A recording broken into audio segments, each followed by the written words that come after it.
Trump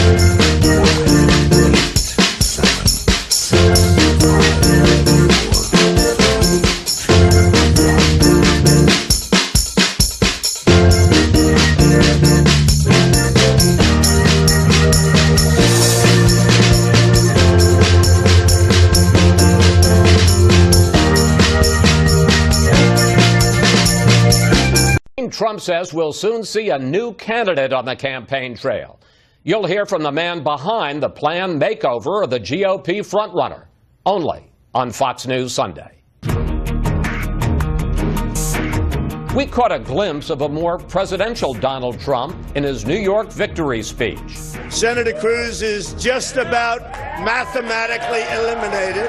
For one night, no more lying Ted. But can it last? Now, my wife is constantly saying, darling, be more presidential. I just don't know that I want to do it quite yet. Paul Manafort, Trump's new top advisor, discusses the pivot to a more traditional campaign. It's a Fox News Sunday exclusive. Then Bernie Sanders insists he still has a shot at the Democratic nomination, even as Hillary Clinton extends her delegate lead. This campaign is doing well because we're doing something very radical. We're telling the truth. We'll ask Democratic Party Chair Debbie Wasserman Schultz whether the prolonged race is hurting the eventual nominee. Plus, our Sunday group looks ahead to Tuesday, when 5 East Coast states hold primaries. And our Power Player of the Week. 2 baby eaglets draw new attention to an outdoor laboratory here in Washington. All right now on Fox News Sunday. And hello again from Fox News in Washington. The Trump campaign, which until now has been known for its larger-than-life candidate, says the boss is ready to tone it down. What's being called a makeover comes as Donald Trump looks poised to sweep 5 East Coast primaries on Tuesday. Paul Manafort, Trump's new top advisor, is behind the effort to rally the GOP around the frontrunner. And Paul, welcome to Fox News Sunday. Thank you, Chris. You met with members of the Republican National Committee in Florida this week to try to reassure them about Donald Trump, but in your effort, it raised some new concerns. It was supposed to be a closed-door meeting, but of course somebody taped it. Here's a clip.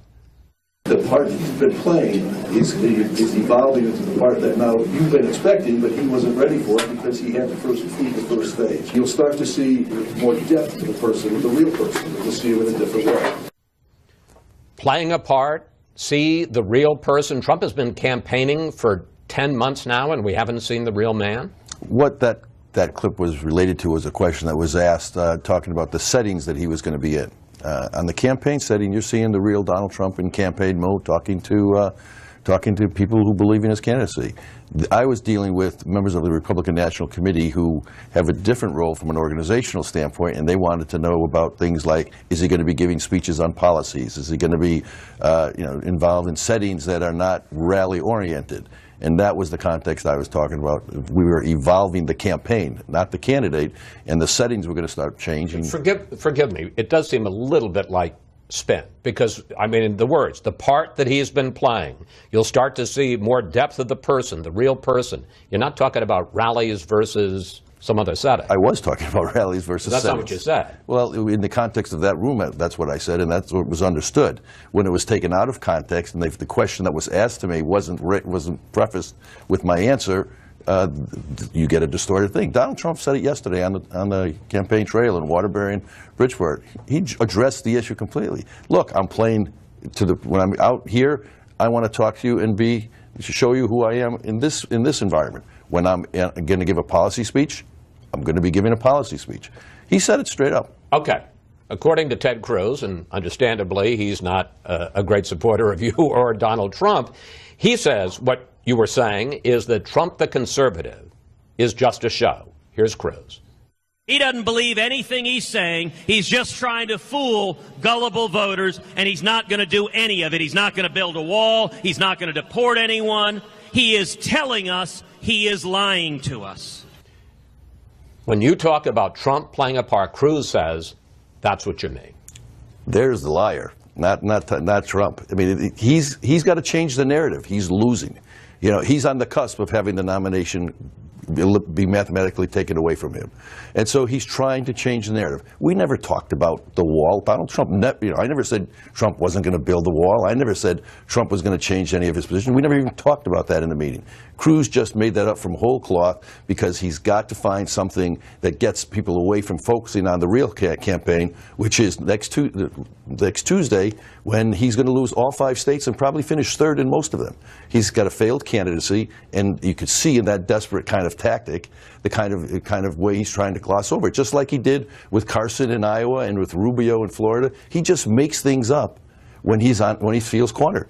Now, you say he's losing, but in fact, he had a pretty good weekend. He did not. Well, look, one of your jobs is to make sure that the delegates that are actually selected, the people who are going to sit in the seats, are Trump supporters who will continue to support him if the convention goes beyond the first ballot.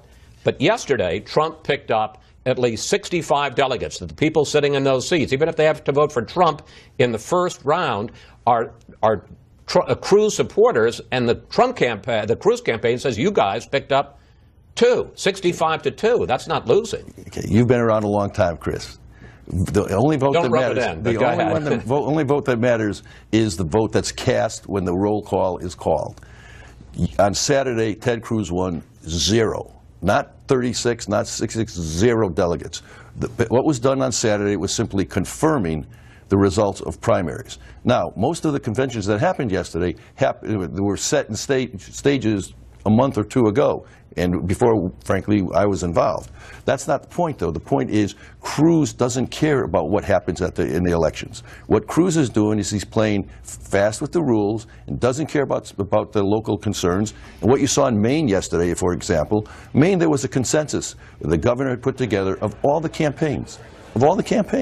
And everybody was going to be represented on the ticket consistent with the results that the voters chose in the Maine primary.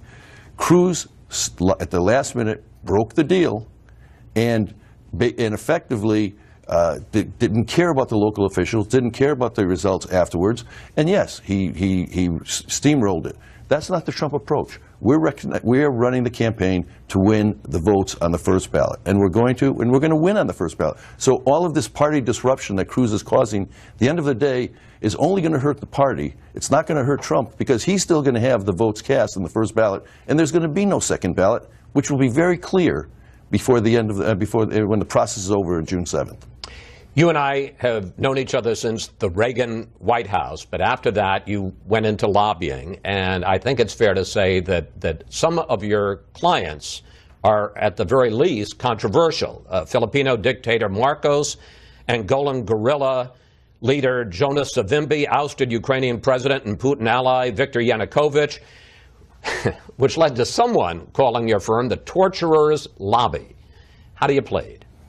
If you've got to dissect it. Back when I was representing Savimbi, that was the administration's chosen group in Washington. I was working with the administration against, at that time, a Soviet dictatorship that was put up in Angola. In the Philippines, I was tasked to go out there and help bring the transition of Marcos to an end. So, but Yanukovych, we're talking in the 2000s. If you look at the results, he was never an American ally. If you look at the results of the Yanukovych administration, the agreement that was signed that brought Ukraine into Europe, I was the person who worked with the Europeans to negotiate it, because Yanukovych was committed, and it's a long history lesson which we can have a cup of coffee over sometime, but the role that I played in that administration was to help bring Ukraine into Europe, and we did. We succeeded. Ted Cruz isn't persuaded by this. He started going after you and the team that you have assembled. Here he is yesterday. The entire campaign apparatus now is a Washington lobby apparatus. So if you're happy with the corruption of Washington, with the bipartisan corruption of big government, then Donald Trump's campaign is for you. Your response? The people he was talking about haven't, for the most part, lobbied for 10 to 20 years. Did they once lobby? Yes. Have they been lobbying for the last 10 or 15 years? Just about all of them, the answer is no. They've been in private sectors outside of Washington. But his larger point, I think, is you're an insider, the people you're bringing in are insiders, and so Trump's talk that he's anti-establishment or an outsider is no longer the case, and he's the real outsider. First of all, I'm not running for president. Donald Trump is running for president. And Donald Trump is clearly an outsider. And Donald Trump has clearly established his credentials with the American people by virtue of what he said he's going to do in changing the rigged economy, the rigged banking system, the rigged political system. Again, this is Cruz because he's got no issues left trying to confuse a very simple fact that he's about to be mathematically eliminated next week. And look at what he's trying to do in his candidacy. He's trying to say the process doesn't matter. He's trying to say voting doesn't matter. He's trying to say that all that matters is to destroy the party and see who can pick up the pieces on a second, third, or fourth ballot. Good news for him or for the party, we're not going to let that happen. We're going to win it on the first ballot, and it'll be clear on June 7th. And what we're trying to do right now is work with the Mitch McConnells, who we didn't oppose in Kentucky, even though we won the election, and we worked with him to put a unity slate together. We're trying to bring the party together. That's what I was... Wait, because I think this is interesting. You're saying that you're working with the Senate Majority Leader, who to a lot of the grassroots is a symbol of the problem. We're working with party officials, and that was an example of Saturday where we won the state. We could have gone in there and tried to be disruptive, as Cruz does in these states. We didn't want to do that because we know we're going to be the nominee. We have to work with these people. What I was tasked to do this past week, including going to the RNC meeting, was to begin to have people who Trump hasn't been exposed to begin to understand that the campaign cares about them, and we're going to run some traditional elections. Trump raised some new questions this week about his conservatism when he opposed North Carolina's new law, which will set restrictions on which bathrooms transgender people can use. Here's what your candidate had to say. First of all, I think that would be discriminatory in a certain way. It would be unbelievably expensive for businesses and for the country. Leave it the way it is. But that night, Trump reversed himself and said, well, no, it's actually a states' rights issue. Simple question, Paul.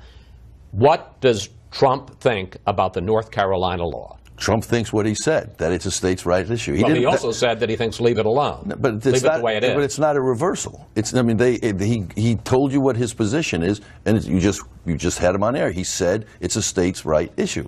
Period. End of sentence. But 12 hours before or 8 hours before, he said leave it the way it is, and that there doesn't need to be any change. It's a problem in search of a solution. Well, which it is. Right, let me rephrase. It's a solution in search of a problem. That there's not really a problem there. What he said, he was asked a question of his personal opinion in the afternoon, and then he was asked, how do you handle the issue? And he answered that in the evening. His personal opinion stands. What stands is what he said when he was asked the specific question of what should happen to this issue, and he said it's a states' rights issue. It should be handled by the states. Finally, your new team has been talking about the fact that Trump's going to make a foreign policy speech this week here in Washington using teleprompters. He's going to make more serious policy speeches using teleprompters. Are you trying to drag him kicking and screaming to be more presidential? First, it's not a new team. It's an expanded team. And secondly, the point is we're at a period in the campaign where these things are relevant. Campaigns are a process, and Trump recognizes it, and Trump's attitude has been, first, that he had to establish the credibility of his candidacy, which he did. Then he needed to win primaries, which he did. Then he had to emerge as the presumptive nominee, which he did. And now, as people are looking at him as the Republican nominee and potentially the next president of the United States, there's another stage in the process, and that's what this is. And is that part of being more presidential? It's certainly nothing that's contrary to being presidential. Paul, thank you. All right, Chris. Thanks for your time. Yeah. We've been doing this for 36 years, 30 whatever years. Long time. And we'll track how the returns come in Tuesday night. Thank you. Up next, we'll bring in our Sunday group to discuss the changing strategy of the Trump campaign. Plus, what would you like to ask the panel about a possible Trump makeover? Just go to Facebook or Twitter at Fox News Sunday, and we may use your question on the air. Republican frontrunner Donald Trump having fun with all the talk about his need to project a more serious image. And it's time now for our Sunday group. Gerald Seib of the Wall Street Journal, Susan Page from USA Today, Ben Domenech co-founder of the web magazine The Federalist and Fox News political analyst Juan Williams, author of the new book, We the People. Well, we ask you for questions for the panel, and we got a bunch on this question of a possible Trump makeover. Madeline Mullenix sent this on Facebook. Trump might act more presidential, but that's what it would be, an act. And Lori tweeted this: will the real Donald Trump please stand up and face the people? Jerry, how do you answer them? Should Trump try to change his image? Can he change his image? Well, you know, it's not just the handlers who are saying. We had an interview with Donald Trump this week, and he said, you know, I know I need to be more disciplined. I know I need to adjust. The campaign's adjusting. I'm going to because, and this was his reasoning, I'm not going to blow it. But he also said, you know, when I show up at a big rally with 20,000 people, they're basically looking for me to entertain them, and I'm not going to let them down. So he's having, you know, every politician tries to have it both ways. You know that, Chris. This is him trying to have it both ways. I'm going to be the entertainer at a rally, but I'm going to be presidential when I'm not at a rally. The problem is those two things collide at some point. Well, that's what I was going to say. Can you do that? Can you be... We're having this conversation. It's hard to do that, right? Yeah. Speaking of which, there was a very interesting editorial in the Washington Post today, and let me put it up here. You're not going to be able to read it, but I'll read you the headline. Remember the real Donald Trump. His pivot to a presidential demeanor cannot erase history. And as you can see, it goes on at great length, and it talks about, remember Donald Trump's comments about illegal immigrants being rapists and criminals. Remember Donald Trump's comments that John McCain is not a real war hero. And it says, no matter what his handlers try to make him, don't forget that. Susan, which raises the question, is a makeover of Donald Trump's persona, his image, possible in this 24/7 world of news and social media? Well, I think two questions. One, no one else will let him forget it, right? Hillary Clinton yesterday put out a video with some of Trump's more provocative statements. Certainly, if she's the nominee, we're going to hear a lot about it. Also, I have questions about whether Donald Trump can remake himself. You know, we saw him Tuesday night look more presidential, talking about Senator Cruz, but Wednesday at his rally, he was back to Lion Ted, as you pointed out in your interview, and that is, I think we know who the real Donald Trump is, and I think he is he's irrepressible. But, you know, I thought the most interesting line in that Post editorial, which was meant to be very critical of Donald Trump, was a quote they included from Reince Priebus, the RNC chairman, that said, winning is the antidote to a lot of things. And I think that's also true when it comes to Donald Trump. But I guess the question becomes, because you look at his numbers, his unfavorables, and they're sky high, unprecedentedly high for a major party nominee, can you win if he stays in this Donald Trump? And you know, I mean, there are a couple of questions. One, can he win as this Donald Trump? Two, can he become another Donald Trump? And will the new Donald Trump make people forget? So he can't be elected with these unfavorables, except he's running against somebody, we think, who has unfavorables that are only a little bit lower. Both Donald Trump and Hillary Clinton have unfavorable ratings over 50%. We've never had that situation with a candidate in either party. This year we're going to have it, we think, in both parties. So in that way, it makes the terrain it makes you a little less confident in saying, oh, there's absolutely no way he could be elected. As I discussed with Paul Manafort, Trump's comments about North Carolina's new law restricting bathrooms in the case of transgender people created quite a backlash, and Ted Cruz saw an opening. Here he is. He thought that men should be able to go into the girls' bathroom if they want to. Have we gone stark raving nuts?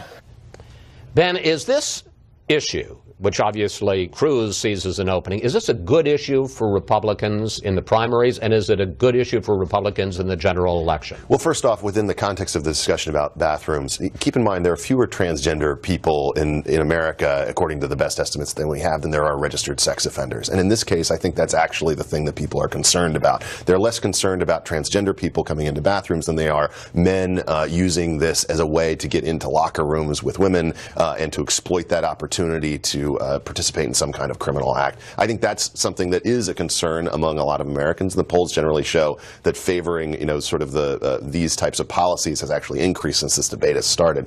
On the side of Trump, I think that this is just part of the piece of what we've seen in the past. A month ago, after he ran the table in Florida, in Missouri, in Illinois, and in North Carolina, there was all this talk about he's going to shift to being more presidential, and instead he embarked on a series of gaffes and own goals that undermined undermined his own ability to coalesce and to unite the party. What we've seen over the past week since he won in New York is, again, reverting to these personalized attacks, calling for weakening the pro-life plank of the party, getting to the left of Hillary Clinton on transgender issues, coming out in favor of raising taxes, insulting his opponent's names, and coming out again just the other day and suggesting, in spite of all of the legal decisions that have gone against it, that Ted Cruz is not going to be a qualified candidate for the presidency because he's not a naturalized citizen. This is not someone who is interested in uniting the party, and if it's so easy to be presidential, why doesn't he try it for 5 minutes?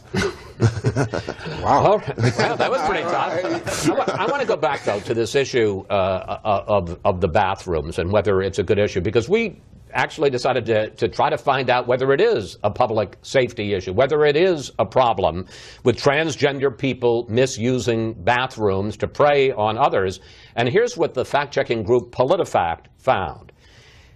We, that's the PolitiFact, haven't found any instance of criminals convicted of using transgender protections as cover in the United States. Neither have any left-wing groups or right-wing groups, which brings me to Charles Krauthammer's comment, which I was quoting to Paul Manafort earlier, which is this seems to be a solution in search of a problem. Well, I think that's right, because, in fact, one of the police chiefs in North Carolina said that he'd been in the police force 40 years. He'd never dealt with this issue. So he said, it was as if people are creating a problem in search of a solution. I think what we come back to is a wedge issue here. A wedge issue that, in terms of gay rights, gay marriage, as you know, has been controversial, but that wedge issue, it worked in 2004. If you recall, the Bush campaign got gay marriage on the ballot, helped President Bush gain re-election in 2004. This time, that issue, in terms of the polling, just doesn't have the same power, the same strength on the electorate. And when you look at the reality of it, people say, well, gosh, at home, I use the same bathroom as my wife. In college, they have same-sex bathrooms. This does not seem to be a crying issue.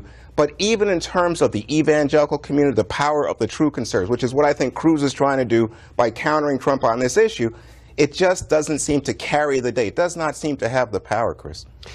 I want to shift the question a little bit, Jerry. After Trump's sweeping victory in New York, getting over 60% of the vote, over 90% of the delegates, that was one case where the rules worked in his favor. Did the ground shift inside the Republican establishment? Is there a growing acceptance or at least growing resignation to the fact that Trump is going to be the nominee? I think so. I think you could almost feel it Tuesday night as the results came in from New York. It went from, well, maybe it's not going to work out this way to, oh my gosh, it really is going to work out this way. The math didn't tell you that. The perception in the party told you that there had been a change. And I think you saw it at the RNC meeting in Florida this week, where instead of fighting the trend, there was more, can we come to terms with this Trump trend? And I think that's a significant difference. I'll tell you why it matters, Chris. It matters because if you create an air of inevitability, and that's, I think, what the Trump campaign is trying to do here, that's what you saw Paul Manafort doing, then it becomes easier to get unbound delegates that get you over 1273 to come your way because they're saying, it's inevitable, we'll go with the flow. And if you create that perception, you then create the reality, or at least you can. Let me just quickly say, to sum this up, that Manafort was talking about getting to 1237 by the end of the primaries on June 7th, but in fact there are 41 days, almost 6 weeks, between the end of California and the primaries and Cleveland. That's a long time to try to get some of those unpledged delegates. All right, we're going to take a break here, but we'll see you all a little later. Up next, Hillary Clinton tries to pivot to the general election, but Bernie Sanders keeps up his attacks against Clinton. We'll talk with Democratic Party Chair Debbie Wasserman Schultz about the state of the race. Plus, what do you think? Is the prolonged campaign on the Democratic side hurting that party? Let me know on Facebook or Twitter at Fox News Sunday, and use the hashtag FNS.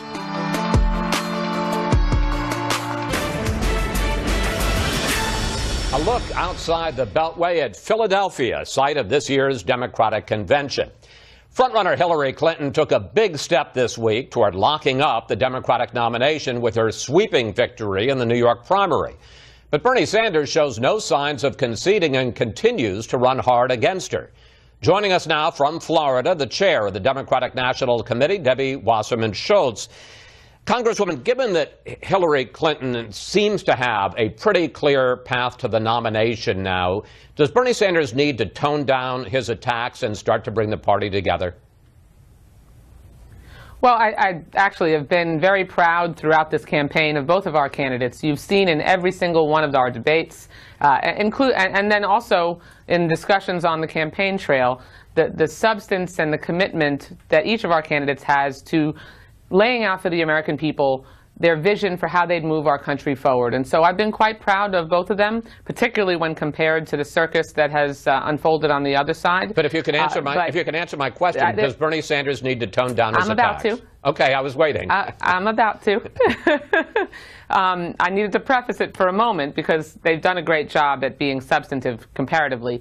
But what I have cautioned over the last several weeks is that we need to make sure that the rhetoric that each candidate uses is such that it doesn't make it more difficult for us to reunify. And I think that it's expected in a campaign like this one, as we get towards the narrow end of the funnel, we've only got 19 primaries left, that it's going to get a little more intense, but we need to make sure that we focus on the end game, which is to obviously make sure that we can elect our nominee president of the United States, which I'm confident that we will. But Sanders continues, even after New York, to go after Clinton. Here's just some of what he said during a town hall this week in Pennsylvania. One of the differences between Secretary Clinton and myself is I have opposed every one of these disastrous trade agreements. One of the major differences is precisely how we raise money for our campaigns. Question, is that helpful to electing a Democratic president? Chris, when you look at what's happened this week on the other side of the aisle with basically Toto pulling back the curtain on the wizard and revealing that Donald Trump isn't on the level, has never been on the level. They basically have a faker running for president of the United States, and has been the most extreme misogynistic, bigoted candidate that the Republican Party certainly has ever put forward, and probably any candidate who's ever run before. Pointed differences between our candidates that at the end of this primary, it pales in comparison to what's played out on the other side of the aisle. I mean, you have each of these candidates on the other side. I mean, forgive me, and I understand it's your job. I understand it's your job to make the case against the Republicans, but the fact is that Bernie Sanders talks repeatedly about Hillary Clinton not standing up to Wall Street, in fact, taking hundreds of thousands of dollars for speeches whose transcripts she won't release, not standing up to the big oil and gas industry, not standing up to drug companies. Deal with your own party, if you will, for a moment. Is that helpful, those kinds of critiques, to electing a Democratic president? I'm glad to deal with my own party, but it has to be done in the framework and context. I got it. You think the other guys are worse, but let's deal with your party. Much. But if you look at the way our campaign has played out, both of our candidates are focused on achieving the same goal. If either one of them were president, they would continue to build on the 73 straight months of job growth we've had in the private sector. A president like President Obama, who has pulled us out of the worst economic crisis since the Great Depression, and whether it's Hillary Clinton or Bernie Sanders, they have both talked about helping people be able to reach the middle class by making sure that we continue to have policies and build on those policies, that people can have a good job. But how about the fact, reduce income inequality? But if I may, how about the fact that Bernie Sanders says that Hillary Clinton is, in effect, a corporate sellout? I mean, you make it sound like there hasn't been much more of a critique of Hillary Clinton than there has been. Again, I think because we have two candidates who have focused on their desire to achieve the same goals and build on the legacy of success that we've had, as opposed to dragging us backwards to the policies of a presidency that plunged us into an economic crisis, that differences of opinion, even sharp ones, are pale in comparison compared to what's played out on the other side. And so we had a much more divisive primary in 2008, Chris, and arguably. And not only did we reunify successfully, we elected Barack Obama. He selected Hillary Clinton to be his Secretary of State. I was a Hillary Clinton supporter to the last day in 2008, if you recall, and he asked me to be his DNC chair. So I'm very confident that regardless of the intensity of what's played out here at the last stages of the campaign, whichever one of our candidates ultimately is our nominee, we are going to be unified, and that is certainly not the case that's playing out on the other side, where they're headed for chaos at their convention. You talk about unity, but there was a lot of analysis in the media this week that Sanders attacks have been helping to drive up Clinton's negatives. And I want to put up some numbers. In a Wall Street Journal poll, the rating on whether people have a positive or negative view of Clinton is at -24. Among all men, she's at -40. Among all whites, she's at -39. Now, look, I know, so you don't have to say it, I know that Trump's numbers are even worse, but he may not be the nominee.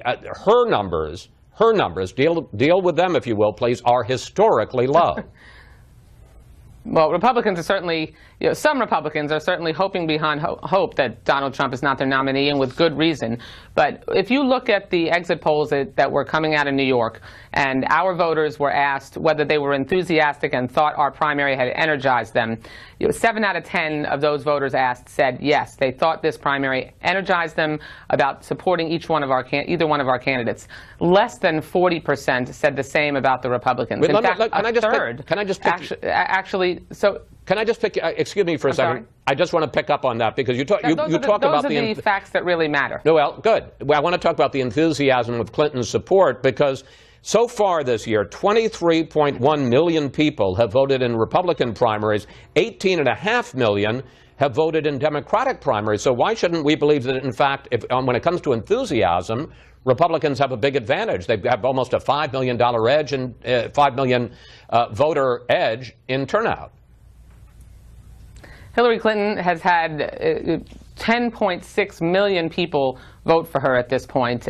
Bernie Sanders, 7.1 million people. Hillary Clinton has more votes than Donald Trump, and I understand, Sanders but has there were more 17 votes candidates than on one Cruz, side. and so that's exactly the point, is there were 17 candidates on one side generating a whole bunch of turnout.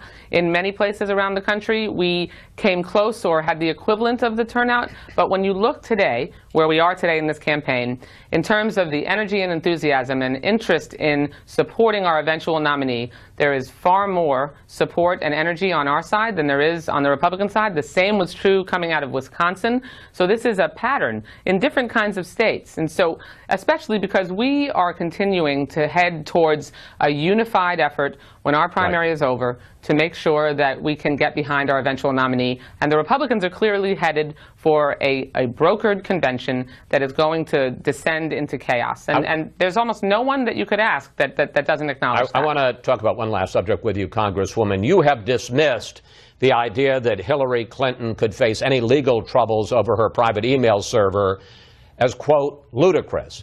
How do you know that? I'm simply confident that as the investigation continues, that Hillary Clinton has made it clear, and there are scores of individuals who are associated with the federal government that have indicated that it's clear that she conducted herself completely legally, that she was able to use private email just like previous Republican and Democratic secretaries of state. And I think that at the end of the day, this is going to amount to nothing more than an investigation. When they take a close look, I think she's going to be fine. The reason I ask is the FBI has dozens of agents who have been investigating this issue for months. And just this week, FBI Director James Comey said that this could go on well past, or at least past, the Democratic convention in July. You know, there's got to be something there that they're investigating. Are you saying it's all a waste of time?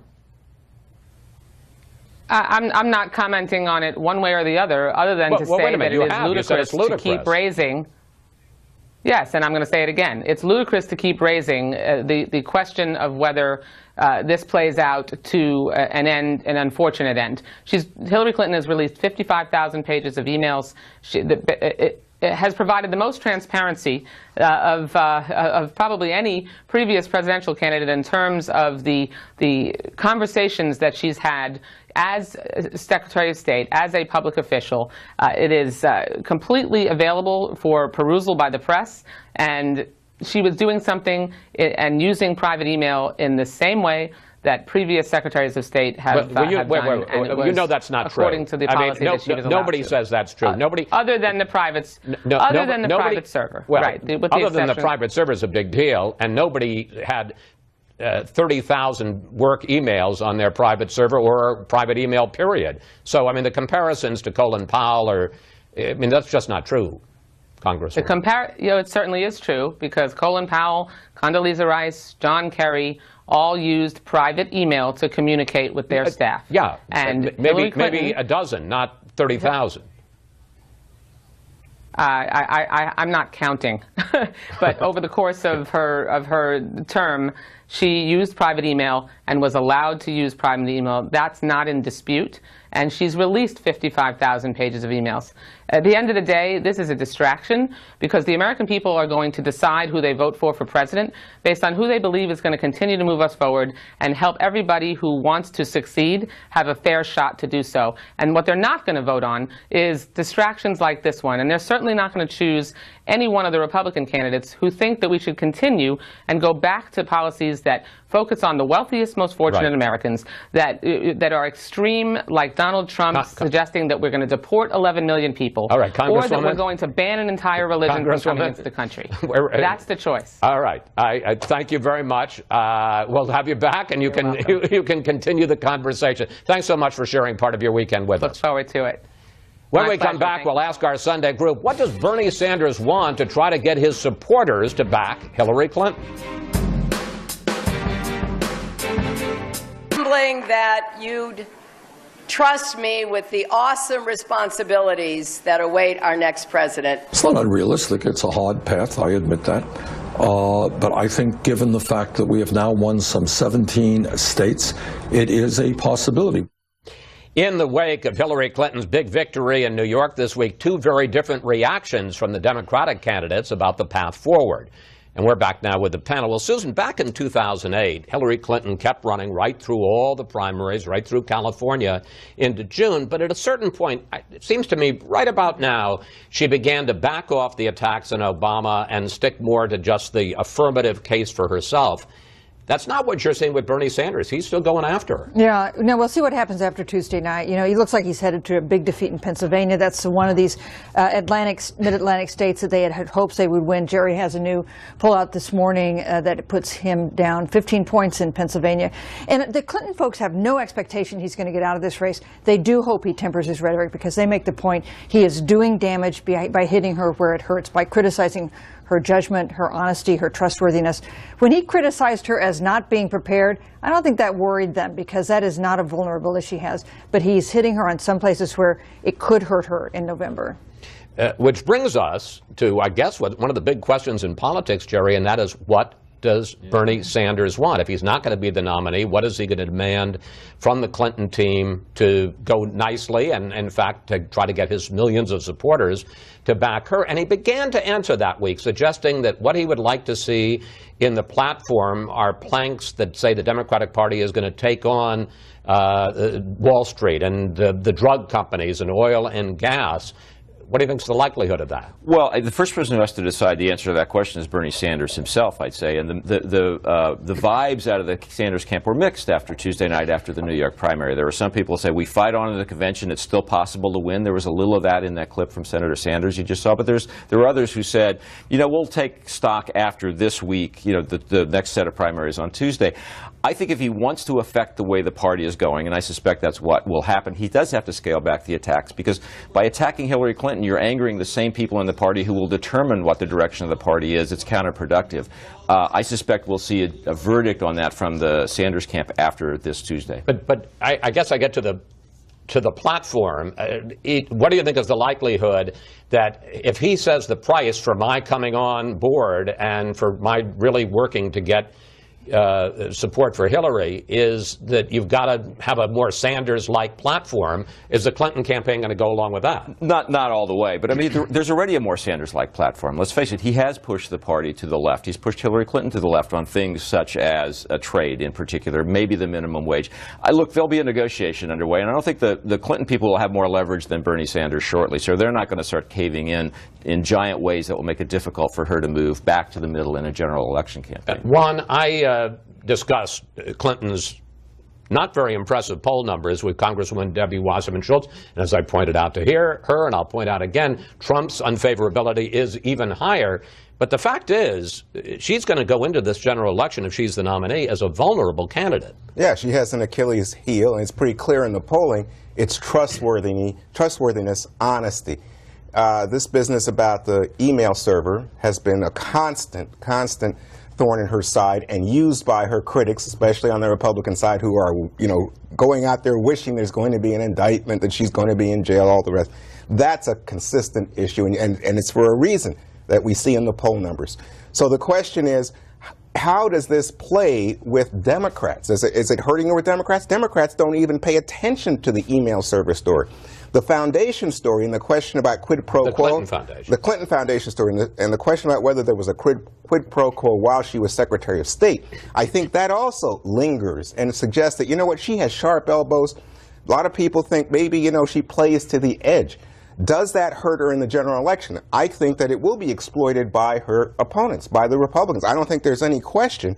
What about the argument, and which is another part of the critique by Sanders, that she's too cozy with Wall Street, she's too cozy with the establishment in the year of the outsider? Well, that comes back to what you were asking, Jerry. What can he realistically expect to get in a trade-off with Hillary Clinton and the Democrats? But I'm asking it more in terms of Hillary Clinton, and is that going to be a vulnerability for her in the general? Well, hopefully for her, from her perspective, it does not need to be a vulnerability if Bernie Sanders can get some of what he wants and then say, you know what?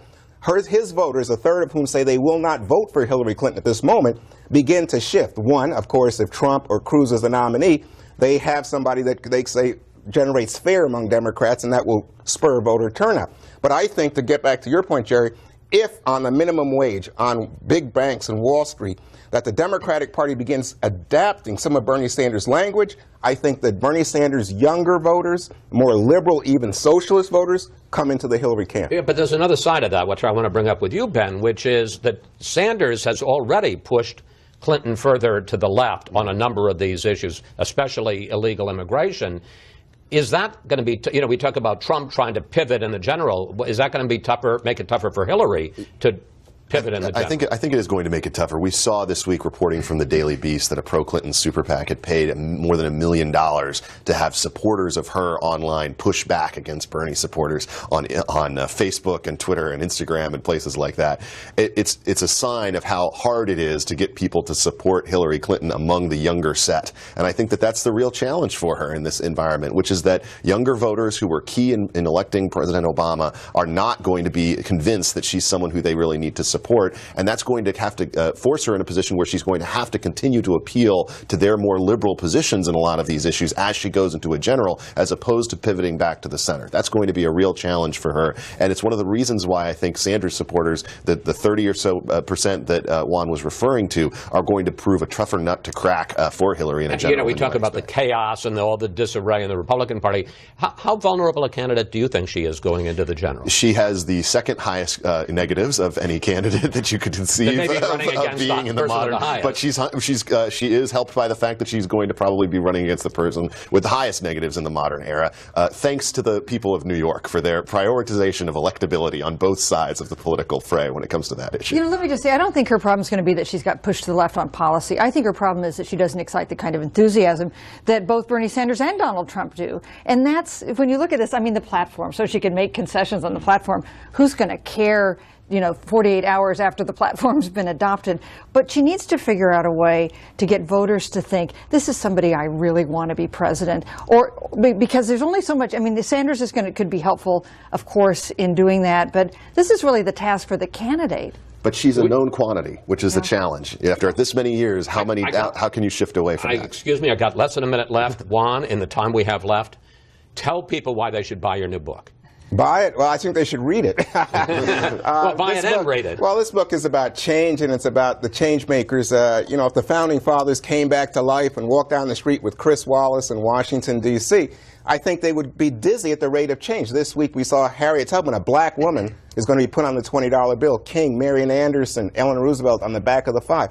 That rate of change suggests America is, in the 2016 cycle, undergoing anxiety, discomfort, economic change, demographic change, political change. This book's about the people who made that change and the America we live in in 2016. And I think it's a great eye-opener behind the headlines of the campaign. Well, I wish I had a copy of it right here. Imagine that I did.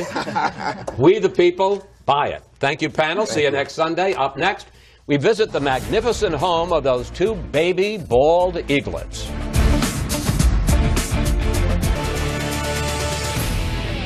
It's one of Washington's more hidden treasures, just 2 miles from the Capitol building.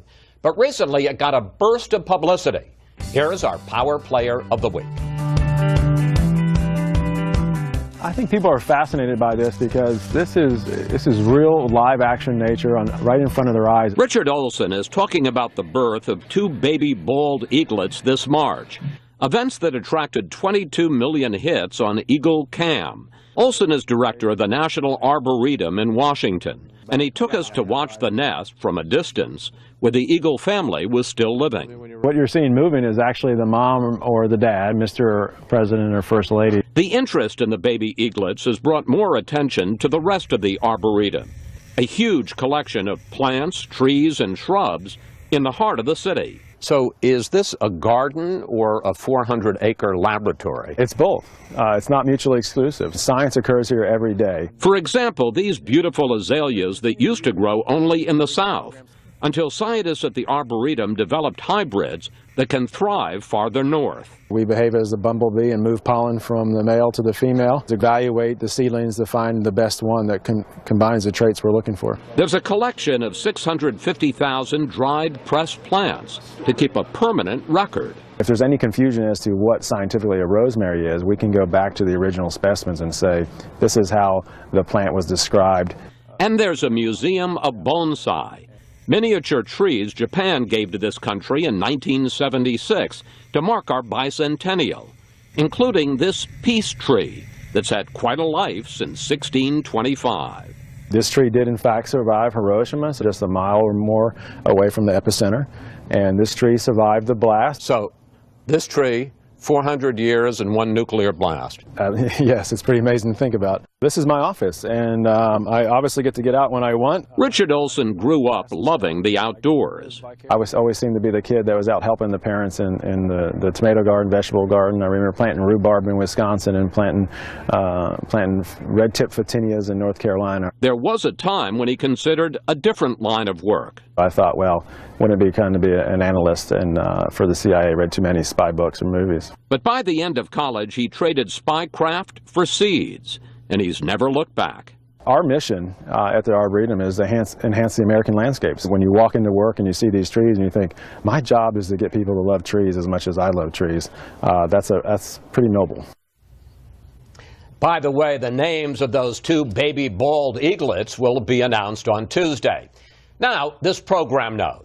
Watch a live 2-hour voter event, America's Town Hall, tonight at 8 p.m. Eastern on Fox News Channel.